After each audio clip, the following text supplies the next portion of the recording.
बिस्मिल्लाहिर्रहमानिर्रहीम। अस्सलामु अलैकुम। हम लोग स्टार्ट करते हैं, बाकी साथ साथ ज्वाइन करते जाएंगे। तो आज का हमारा इस मीटिंग का जो एजेंडा है वो है, हमने इन्वायरमेंट सेटअप की बात करनी है। उसके बाद गिटहब, एनपीएम और लिंक्डइन के हवाले से थोड़ी सी डिस्कशन कर लेंगे। एंड आफ्टर दैट हम लोग जो है जो हमारे फर्स्ट 5 प्रोजेक्ट्स हैं उनको हम देख लेंगे, उनका थोड़ा सा ओवरव्यू ले लेंगे। इन डेप्थ हम नहीं जाएंगे, ओवरव्यू लेंगे। रिसोर्सेज आप लोगों के साथ शेयर कर देंगे। आप लोगों ने खुद से कोशिश करनी है। अगर कहीं पे आप लोगों को इशू आता है तो आप लोग फिर कांटेक्ट कर लीजिएगा। ठीक है, तो मैं स्क्रीन शेयर करता हूँ और स्टार्ट करते हैं।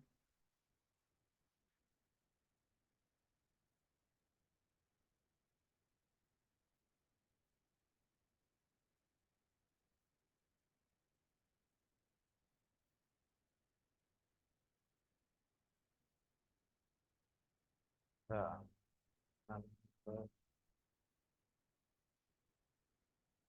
अच्छा जी। यहाँ पे हमारे पास सबसे पहले है इन्वायरमेंट सेटअप। इन्वायरमेंट सेटअप में हम लोग क्योंकि डेवलपमेंट कर रहे हैं सारी की सारी टाइप स्क्रिप्ट के ऊपर। ठीक है, तो बेसिकली टाइप स्क्रिप्ट क्या है? टाइप स्क्रिप्ट जावा स्क्रिप्ट का एक अपग्रेडेड वर्जन है। और इसके लिए जो चीज़ें हमें रिक्वायर्ड होती हैं मैंडेटरी, उनमें एक चीज़ है नोड जेएस। ये आपने गूगल पे नोड जेएस आप सर्च करेंगे तो आपके पास जो फर्स्ट ऑप्शन आएगा नोड जेएस का, node js.org इनकी ऑफिशियल वेबसाइट है। वहाँ से आपने डाउनलोड कर लेना। ठीक है, यहाँ पे इनके पास ये आपके पास ड्रॉप डाउन ऑप्शन है करंट वर्जन का। बेहतर है कि आप एलटीएस वर्जन सेलेक्ट कर लें, बट करंट भी सेलेक्ट कर लें तो इट्स नॉट एन इशू। यहाँ पे अपना जो भी आपका ऑपरेटिंग सिस्टम है, if you are using Linux, Windows, Mac OS, whatever it is, download कर लें और आपने इसको डाउनलोड करके इंस्टॉल कर लें। ठीक है, मैं स्टेप बाय स्टेप सारा तो नहीं दिखाऊंगा because it will take time. तो नंबर 1 पे आपने क्या इंस्टॉल करना है? Node JS. आफ्टर दैट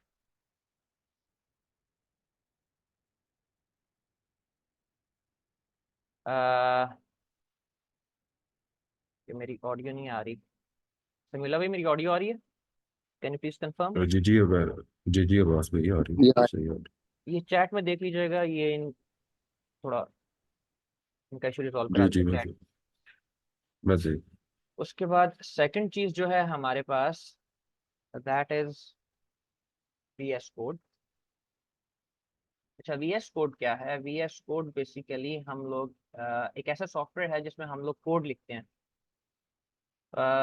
मैं थोड़ा सा आपको इसको ना जनरलाइज कर देता हूँ। इन्वायरमेंट सेटअप क्या होता है, मे बी कुछ लोगों के लिए नया हो। इन्वायरमेंट सेटअप ये होता है, आपने देखा होगा जब कहीं पे घर की कंस्ट्रक्शन होती है तो वहाँ पे क्या होता है कि कंस्ट्रक्शन का काम स्टार्ट करने से पहले मटेरियल सारा मंगवाया जाता है। ठीक है, उसमें रेत आ जाती है, बजरी आ जाती है, रिक्वायर्ड सीमेंट आ जाता है। अगर आपने ईंटें यूज़ करनी है तो ईंटें मंगवा लेते हैं, अगर ब्लॉक्स यूज़ करने हैं तो ब्लॉक्स मंगवा लेते हैं। उसके अलावा जो टूल्स यूज़ करने हैं, जिनके थ्रू आपने मतलब खुदाई वगैरह करनी है, या जितनी भी लेबर ने जो भी टूल्स यूज़ करने हैं, वो टूल्स सारे के सारे पहले मंगवा लिए जाते हैं। ठीक है, तो सेम यही इस चीज़ को, इस सारे प्रोसीजर को इन्वायरमेंट सेटअप करना कहते हैं। ठीक है, तो उसमें हमारे पास यहाँ पे जो हम टाइप स्क्रिप्ट की डेवलपमेंट कर रहे हैं, टाइप स्क्रिप्ट में अपना जो भी कोड लिखे हैं उसके लिए हमें एक तो नोड जेएस चाहिए। ये आपने यहाँ से डाउनलोड कर लेना। Second thing is visual studio code. अच्छा, यहाँ पे ना थोड़ा सा गलती हो जाती है कुछ दोस्तों से, वो विजुअल स्टूडियो डाउनलोड कर लेते हैं। Visual studio is very very big application. ठीक है, विजुअल स्टूडियो कोड लाइट है। आप हम लोग यहाँ पे यूज़ करते हैं वो विजुअल स्टूडियो कोड है। ठीक है, विजुअल स्टूडियो डिफरेंट पर्पज वो भी यूज़ होता है प्रोग्रामिंग के लिए या डेवलपमेंट के लिए, बट वो थोड़ा डिफरेंट साइड पे चला जाता है। तो यहाँ से आपने जस्ट इस डाउनलोड के बटन पे क्लिक करेंगे, आप डाउनलोड कर लेंगे विंडोज़ के लिए। अगर आप लिनक्स यूज़र है कोई तो आप अगर डेबियन बेस्ड पैकेजेस यूज़ कर रहे हैं तो डेब का यूज़ कर लें। अगर आप फेडोरा या रेड हैट यूज़र हैं तो आप आरपीएम वाली आप जो है वो बिल्ड यूज़ कर सकते हैं। मैक ओएस यहाँ से यूज़ कर सकते हैं, मैक ओएस के लिए डाउनलोड कर सकते हैं और आपने इसको सिंपली इंस्टॉल कर लेना। ठीक है, उसके अलावा अब बाकी जो सेटअप है वो हमारा सारा का सारा कमांड लाइन पे है। अच्छा, उसकी तरफ जाने से पहले आपने एक और चीज़ इंस्टॉल कर लेनी है, एंड दैट इज गिट। ठीक है, आपने गिट सर्च करना है, फर्स्ट ऑप्शन आएगा आपके पास git-scm.com। इसकी डाउनलोड्स में जाके आपने इसे इंस्टॉल करना, विंडोज़ पर क्लिक करके। मोस्ट प्रोबेबली सारे विंडोज़ यूजर्स होंगे, अगर कोई लिनक्स यूज़र है या माइक ओएस यूज़र है, उसे कोई इशू आ रहा है तो वो फिर बता दे तो उससे हम गाइड कर देंगे। ठीक हो गया, ये तीन चीज़ें रिक्वायर्ड। अच्छा, इसके बाद हमने आगे क्या काम करना है? ये हमारा इन्वायरमेंट सेटअप है, इसमें कोई इतनी बड़ी रॉकेट साइंस नहीं है। जैसे तीन टूल्स आपने इंस्टॉल कर लेने हैं। इंस्टॉल करने के बाद अब नेक्स्ट चीज़ है, मैं थोड़ा फास्ट चल रहा हूँ बिकॉज 40 मिनट्स हैं हमारे पास, तो हम इसमें जनरलाइज कर लेंगे इन चीज़ों को। बाकी फिर आप लोगों को अगर इंडिविजुअली किसी को इशू आता है तो वो रब्ता कर लीजिएगा, व्हाट्सएप कर लीजिएगा, हम नेक्स्ट सेशन उस स्पेसिफिक इशू के रिलेटेड कर लेंगे। उसके बाद अगली चीज़ है दैट इज गिटहब। ठीक है, github.com। गिटहब के ऊपर आके आपने अपना अकाउंट रजिस्टर कर लेना है। मैं उसमें लॉगिन हूँ यहाँ पे। आई होप कि आप सबको मेरा इनकॉग्निटो मोड शो हो रहा है, आई होप सो। बहरहाल अगर नहीं हो रहा तो बता दीजिएगा, और अगर हो रहा है तो दैट्स परफेक्ट। और ओके, तो यहाँ पे आप आ जाते हैं। अब मैं यहाँ पे इनकॉग्निटो मोड में हूँ, साइन अप कर लें। ठीक है, आपसे कुछ बेसिक इन्फॉर्मेशन लेगा, आपसे ईमेल लेगा, उसके बाद आपसे यूज़र नेम पासवर्ड इस टाइप कुछ चीज़ें लेगा और आपको साइन अप ये कर देगा। ठीक है, साइन अप हो जाएंगे, आपने ईमेल कंफर्म कर लेनी है। उसके बाद जब आप लॉगिन हो जाएंगे तो आप लोगों को कुछ इस तरह का कुछ आप लोगों को शो होगा। ठीक है, ये डैशबोर्ड पे हूँ मैं, यहाँ पे मुझे मेरी रिपोजिटरीज शो हो रही हैं, बट आप लोगों को यहाँ पे कोई चीज़ शो नहीं होगी, ये एम्प्टी होगी ये साइड। बाकी यहाँ पे कुछ न्यूज़ फीड आ रही होगी और कुछ जनरल फीड आ रही होगी। ठीक है, यहाँ से आप अगर ये राइट साइड पे मेरी प्रोफाइल पिक्चर आ रही है, आपकी आ रही होगी, अगर आप लगाएंगे तो यहाँ पे नीचे आ रहा है योर रिपोजिटरीज, आपने इसको सेलेक्ट कर लेना है। यहाँ पे आके अब मेरे पास तो है ऑलरेडी, बट आप लोगों के पास कोई रिपोजिटरी यहाँ पे नहीं होगी एडिट, तो आपने क्या करना है, ये न्यू का बटन आ रहा है। ठीक है, आपने न्यू के ऊपर क्लिक करना है और यहाँ पे ये रिपोजिटरी नेम का ऑप्शन आ रहा है, यहाँ पे आपने अपनी रिपोजिटरी का नाम एंटर करना है। मैं एक टेस्ट रैपो के नाम से कर लेता हूँ। डिस्क्रिप्शन इज ऑप्शनल, अगर आप इसमें कुछ ऐड करना चाहें तो मैं यही चीज़ कॉपी करके ऐड कर लेता हूँ। इसे आप लोगों ने पब्लिक रखना है। ठीक है, प्राइवेट हम यूज़ करते हैं जब हम कोई स्पेसिफिक प्रोजेक्ट कर रहे होते हैं जिसमें हमें प्राइवेसी रिक्वायर्ड होती है, बट यहाँ पे आप इसे पब्लिक रखें अपना कोड, ताकि अगर आप लोगों को अपने कोड में कोई इशू आए तो हम लोग आपका कोड रिव्यू कर सकें और आप लोगों को गाइड कर सकें। ठीक है, रीडमी फाइल अगर आप ऐड करना चाहें कर लें, उसको पता है अगर आप नहीं भी करें तो कोई इशू नहीं है, बट मैं यहाँ पे ऐड कर लेता हूँ। ठीक है, ऐड अ रीडमी फाइल, किसी थोड़ा इशू हो जाएगा, मैं इसको फिलहाल स्किप कर लेता हूँ। ठीक है, क्रिएट रिपोजिटरी। अब ये मैंने रिपोजिटरी क्रिएट कर ली। Right now this repository is empty. अच्छा जी, अ, अब हमने कोई कोड लिखना है, हम थोड़ा सा टेस्ट कोड लिखेंगे और उससे हम देखेंगे हम गिटहब के ऊपर पुश कैसे करते हैं। ठीक है, और नेक्स्ट पर हम उसको लेके जाएंगे एनपीएम के ऊपर, कैसे हम उसे पब्लिश करते हैं, वो सारा हम अब कर लेते हैं। ठीक है, अब हमने कोड पुश करना है यहाँ पे, तो इसके दो तरीके हैं। पहला तरीका ये है कि मैं साथ वीएस कोड खोल लेता हूँ।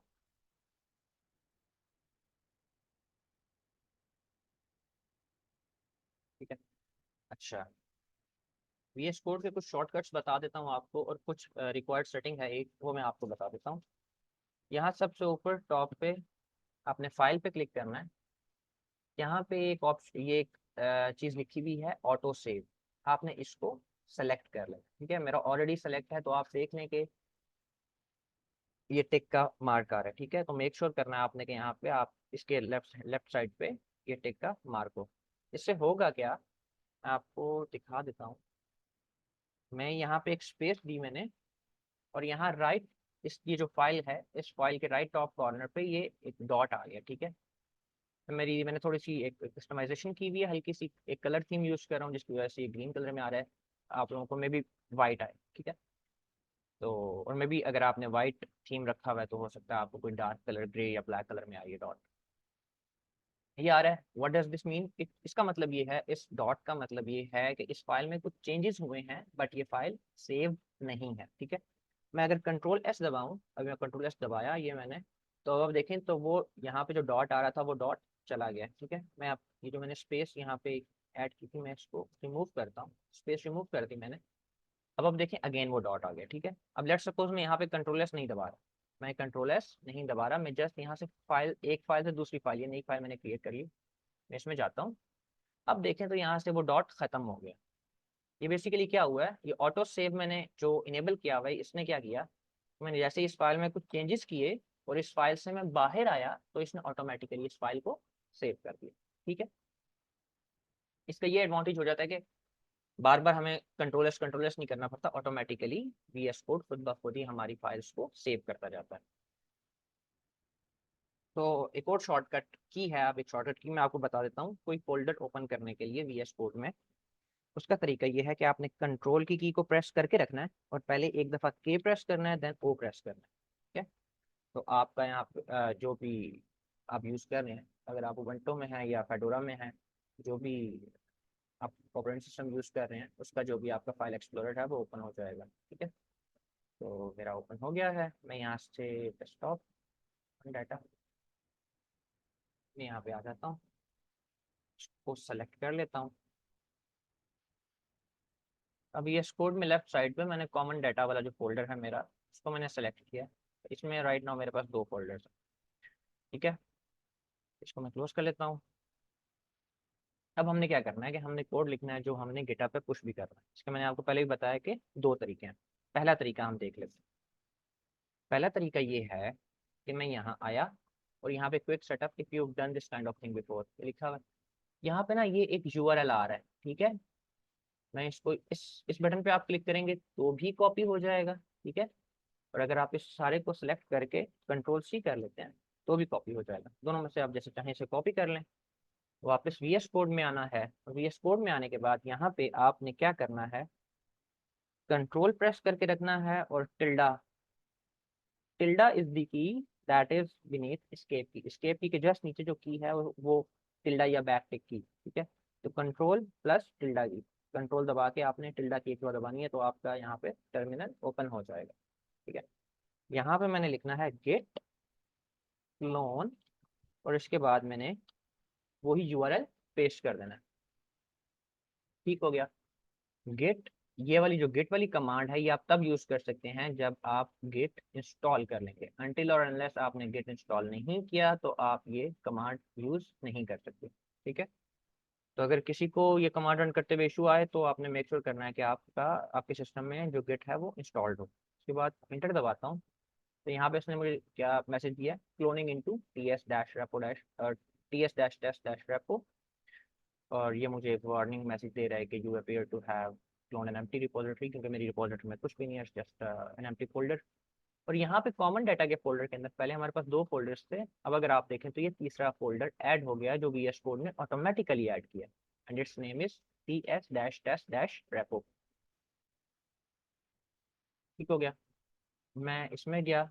मैं इस फोल्डर को सिलेक्ट करके राइट क्लिक करके न्यू फाइल क्रिएट कर सकता हूँ, या इस फोल्डर को सिलेक्ट करके प्लस दबाऊंगा तो ये देखें ये फाइल इसमें, अच्छा यहाँ पे ऊपर हमारे पास ऑप्शन है, ये वाला जो फर्स्ट ऑप्शन है इसके ऊपर अगर आप होवर करेंगे तो आपको मैसेज शो हो जाएगा new file, next is new folder. अगर आपने फोल्डर क्रिएट करना है फोल्डर, फाइल क्रिएट करनी है फाइल, यहाँ पे आप जैसे इसका जो भी नाम देंगे वो नाम, मैं इसको सिंपली इंडेक्स करता हूँ तो ये कोई टाइप नहीं स्पेसिफाई कर रहा किस टाइप की फाइल है, ये इसने एक फाइल क्रिएट कर ली। ठीक है,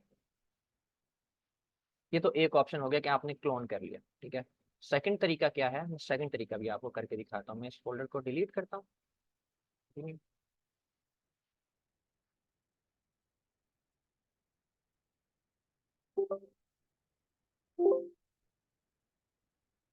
न्यू फोल्डर क्रिएट किया मैंने, सॉरी मैं बाहर आ जाता हूँ। न्यू फोल्डर क्रिएट किया मैंने प्लस पे क्लिक करके, और मैं यहाँ पे कोई भी नाम रख लेता हूँ। ठीक है, माई टेस्ट रेपो, और मैं दोबारा कंट्रोल के कंट्रोल ओ करके इस फोल्डर में चला जाऊंगा।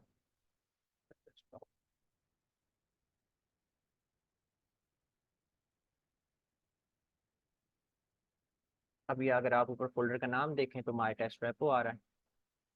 ठीक है, अच्छा, पहले अगर आपने ध्यान दिया हो तो पहले जब हमने डायरेक्टली क्लोन किया था तो इसने हमें क्या नाम दिया था, इसने हमें यही नाम दिया था जो इस रेपो का नाम है, T S dash dash dash repo. But मैंने अपनी मर्जी से कोई भी रख लिया यहाँ पे, माई डैश डैश डैश रेपो, ठीक है। कोई फर्क नहीं पड़ता इससे, फोल्डर नेम मैटर नहीं करता आपका, ठीक है। यहाँ पे मैं दोबारा टर्मिनल ओपन कर लेता हूँ, कंट्रोल प्लस बैक टिल्डा, ठीक है। अच्छा, जब हम यहाँ पे कोई काम कर रहे हैं ना, अब यहाँ पे हम सेटअप कर लेते हैं अपना फर्स्ट टाइप स्क्रिप्ट का project. Just give me a minute.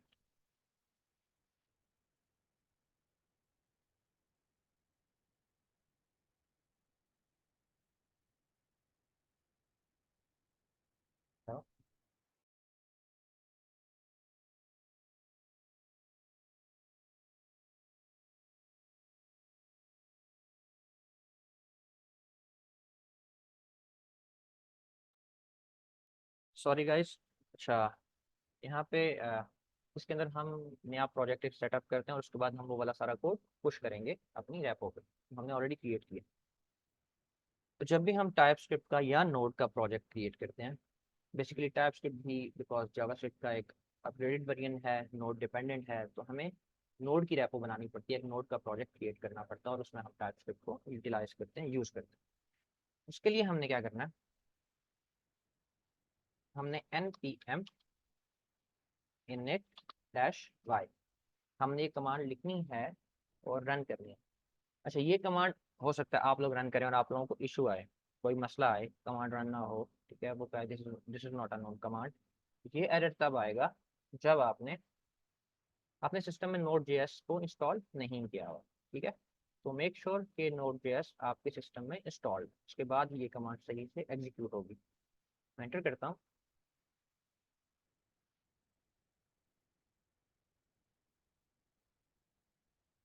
तो यहाँ पे इसने मुझे एक फाइल क्रिएट करके दे दी है पैकेज डॉट जेसॉन के नाम से, ठीक है।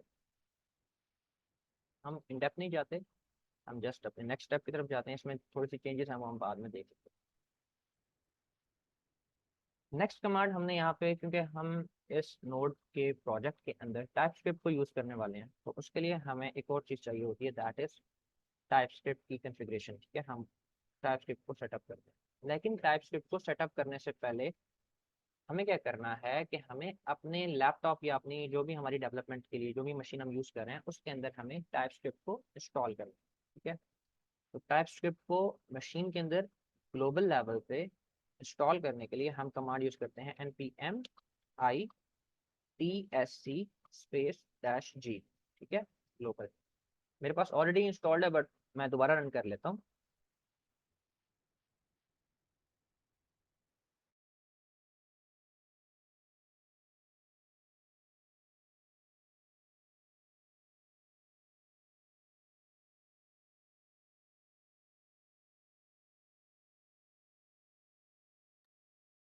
ये एडिट वन पैकेज है, ठीक है।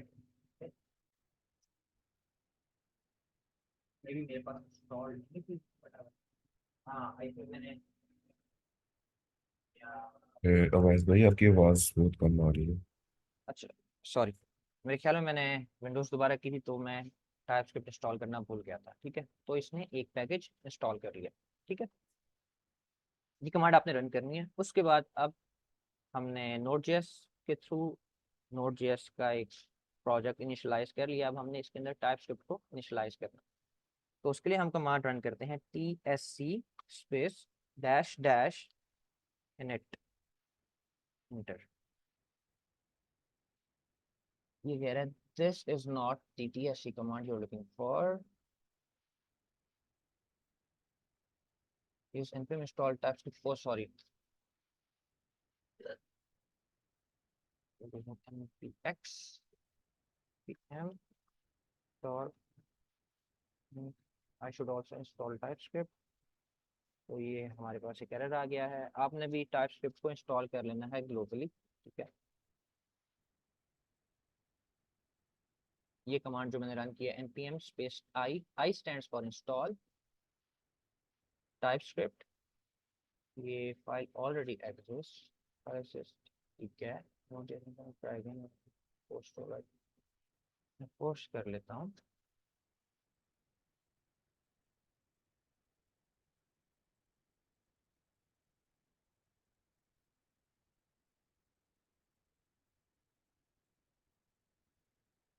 तो इट इज सेइंग के जी एक पैकेज ऐड हो गया, ठीक है। अब हम रन करते हैं टाइपस्क्रिप्ट की इनिशियलाइजेशन।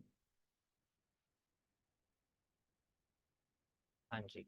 तो अब टाइपस्क्रिप्ट की इनिशियलाइजेशन की जो फाइल है, जो कॉन्फ़िगरेशन की फाइल है हमारी, वो यहाँ पे टाइपस्क्रिप्ट के कंपाइलर ने क्रिएट कर दी है, ठीक है।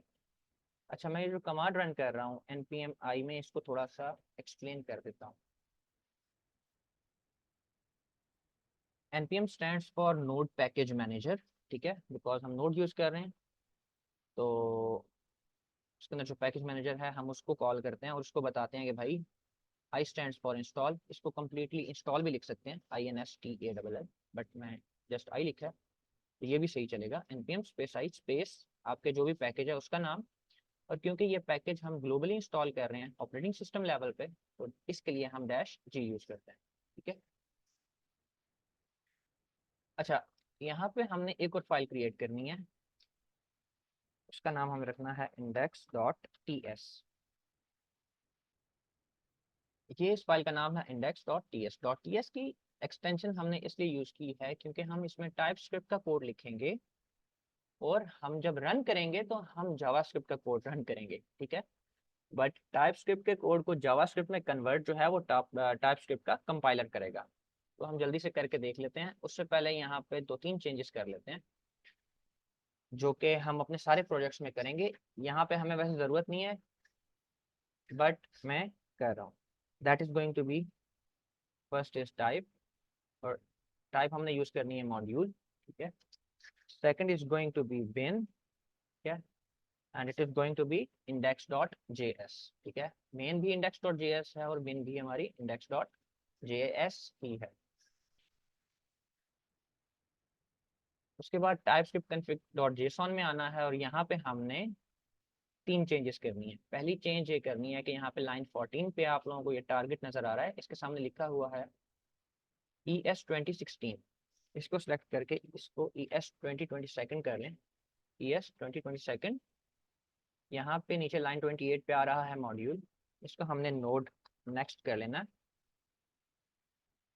और यहाँ लाइन 30 पे इसको भी हमने नोड नेक्स्ट कर लेना है, ठीक है। इसको सेव कर लेते हैं। ये दोनों फाइल्स चेंज हो गई। अब हम वापस आते हैं अपनी index.ts की फाइल के अंदर।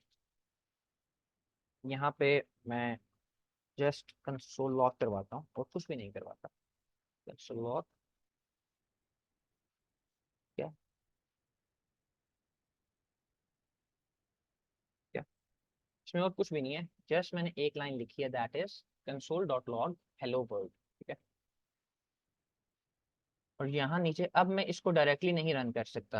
अगर मैं इसको डायरेक्टली रन करूँ, नोड index.ts कर लेता हूँ, तो इसने मुझे एरर दे दिया, ठीक है। हम टीएस की फाइल को डायरेक्टली नोड से एग्जीक्यूट नहीं करवा सकते।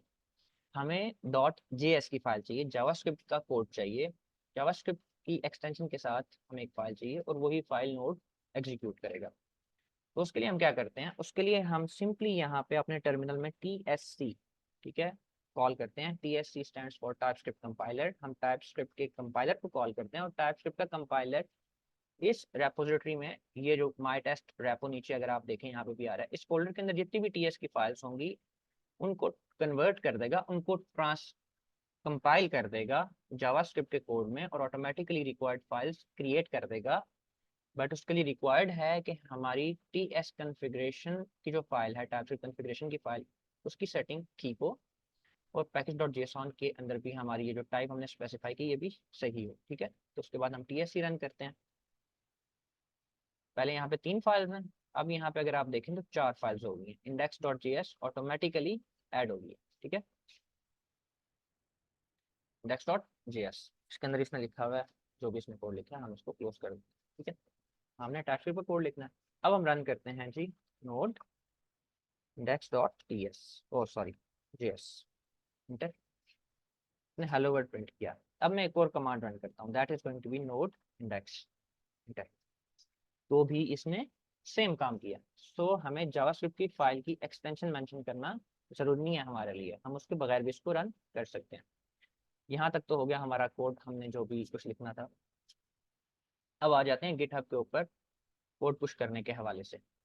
अच्छा, गिटहब के ऊपर कोड पुश करने से पहले एक और चीज़ मैं आपको बताता चलूँ कि हमने, क्योंकि ये जो है npm के ऊपर भी कोड पुश करना है, तो package.json के अंदर यहाँ पे हमने जो नाम रखा है ना, माई टेस्ट रेपो, इसको मैं कॉपी करता हूँ और आपने यहाँ पे npm पे आना है, npmjs.com पे, और यहाँ सर्च पैकेजेस में आपने ये नाम लिखना है और एक दफ़ा सर्च कर लेना।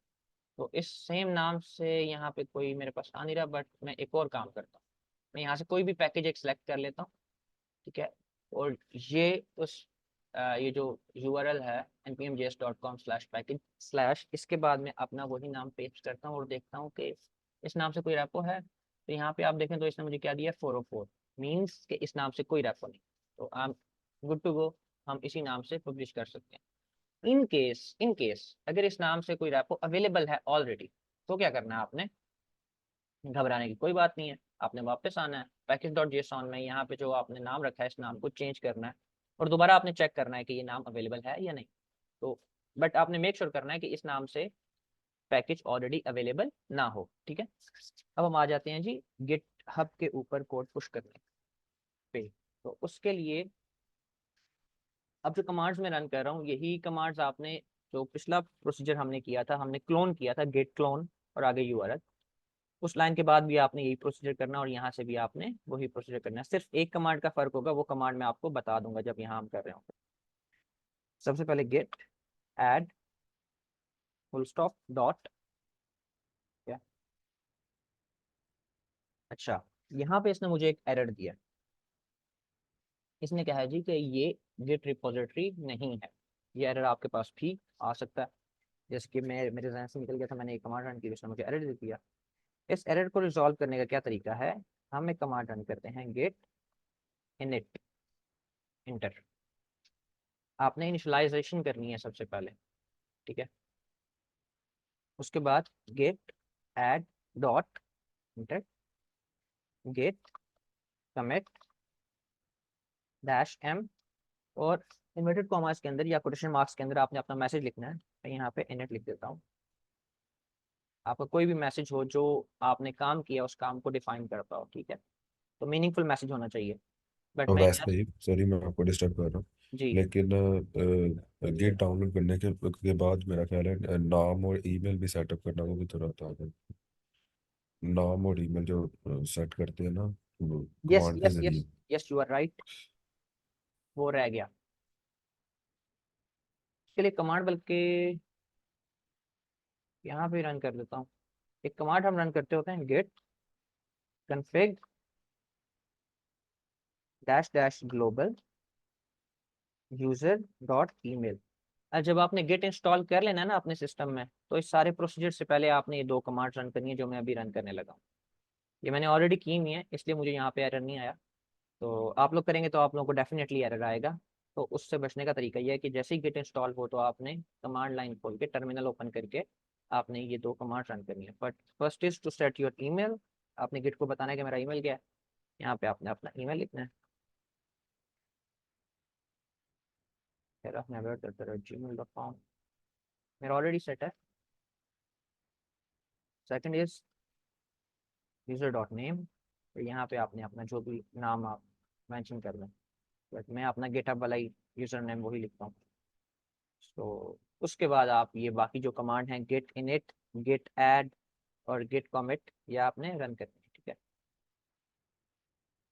इसके बाद अगर हम वहां से पुल लेते ना, तो हम इसके बाद डायरेक्टली एक कमांड रन करते और वो होती गेट पुश ओरिजिन मेन, ठीक है। हमने ये कमांड रन करनी थी और हमारा कोड चला जाता है गिटहब के ऊपर। बट अभी हम वो कमांड नहीं ये कमांड नहीं रन कर रहे, बल्कि यहाँ पे हमें दो कमांड्स एडिशनल रन करनी है।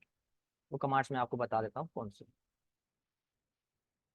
आपने वापस इस पेज पे आना है और यहाँ पे ये कमांड लिखी हुई है, git branch dash capital M space main, इसको कॉपी कर लेना है और ये कमांड आपने यहाँ पे रन करनी है, ठीक है। एक कमांड हो गई। उसके बाद दूसरी कमांड है ये सेकंड लास्ट, थर्ड लास्ट और सेकंड लास्ट, ये दो कमांड्स आपको चाहिए, ठीक है। गेट रिमोट ऐड ओरिजिन, हम इसके इन डेप्थ नहीं जाते, बस ये फिर कभी किसी और सेशन में, बिकॉज अभी हमारे पास टाइम भी कम है, आई थिंक 4-5 मिनट रह गए। इंटर, इसके बाद आपने वो कमांड रन करनी है, gate push origin main.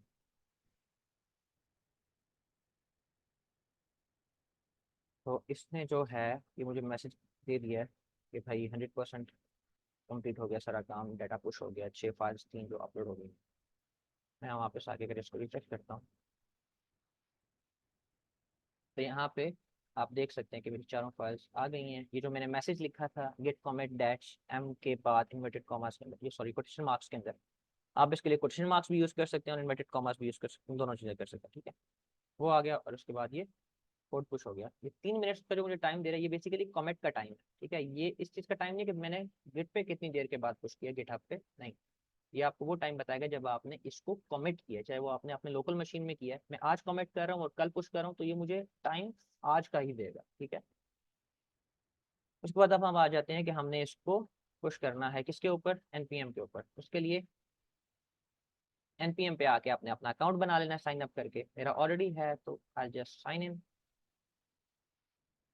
User name,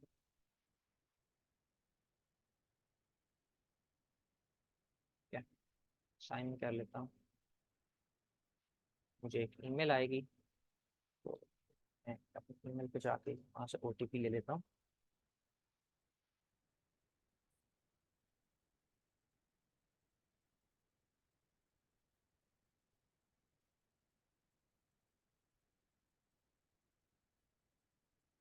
आपने ओटीपी यहाँ पेस्ट करके इसे लॉग इन कर लिया। होपफुली आपका लॉग इन हो जाएगा। यहाँ से आपने ऑनलाइन अकाउंट बना लिया। उसके बाद वीएस कोड में आना है और टर्मिनल में आपने एक चीज़ रन करनी है और ये भी आपने एक दफ़ा करनी है, that is npm log in inter.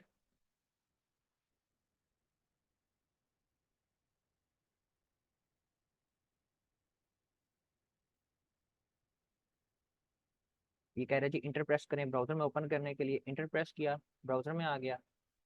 Again एक ओटीपी आएगा मुझे, कह रहा है जी हमने एक और ओटीपी आपको भेजा है। थोड़ा कॉपी कर लेते हैं ईमेल से। नहीं आया,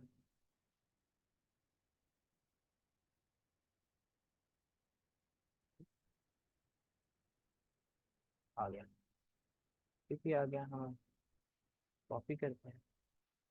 हमने ओटीपी पेस्ट किया और लॉग इन कर लिया, ठीक है जी।